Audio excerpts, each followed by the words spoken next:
All right, it's done and it's happened.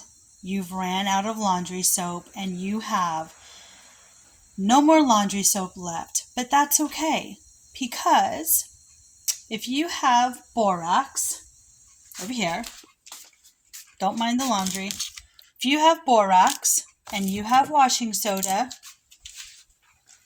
and you have dish soap, laundry, or I'm using Dawn soap, okay?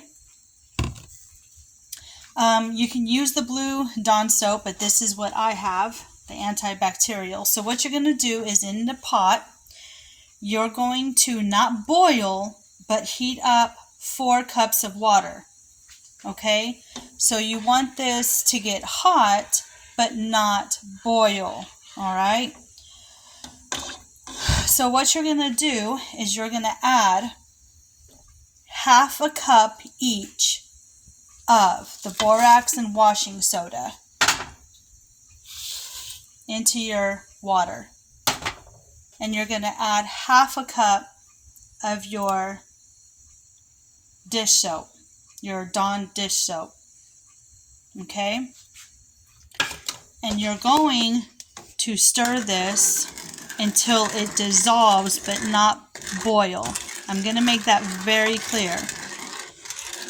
So you just want the borax and the washing soda to dissolve. So you're just going to keep stirring and melting it down. You can add essential oils. I'm not going to.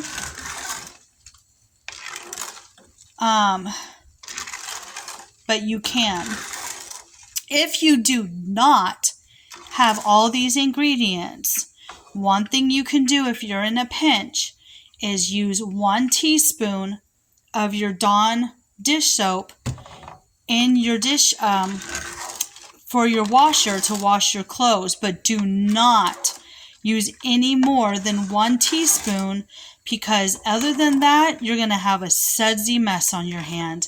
You can also use white vinegar if you put it in your, when you open up your washer, if you have a dispenser for softener, you can add the vinegar into where the softener is, and that will help get your clothes clean also.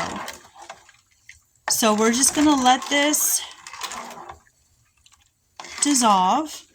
Now once it's hot and the borax and stuff have dissolved, you're going to let it cool down a little bit, and you're going to put it, either you can save your laundry, your old laundry detergent container.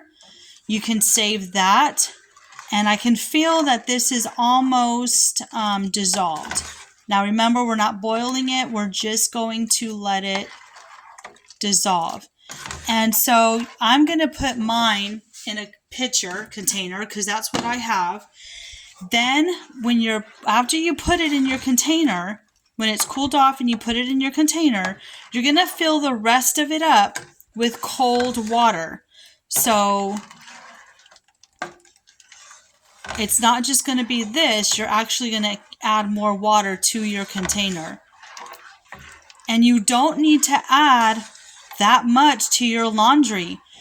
Just 1 to 2 tablespoons per load will do the trick. You do not have to use so much laundry soap to get your clothes clean. I'm going to turn this off because you can see I have steam and it's pretty much dissolved. And so now I'm just going to let this cool down. Once you let it cool down, I'm not going to show you the cooling down process and all that. I'm just going to explain it to you. You're going to let this cool down, put it in your container, and then fill the rest of the container up with cold water, and that is how you make laundry soap on the stove. It is very simple. It is frugal. It does not cost that much, and it's effective. It'll get your clothes clean. Okay? And like I said, if you don't have borax or washing soda, just use a small amount of Dawn soap, 1 teaspoon or less inside the washer, and some vinegar, and that will do the trick too. You do not have to rush out there if you do not have the money to buy laundry soap right away. It's a very effective way to save money. All right, guys, there you have it. Bye.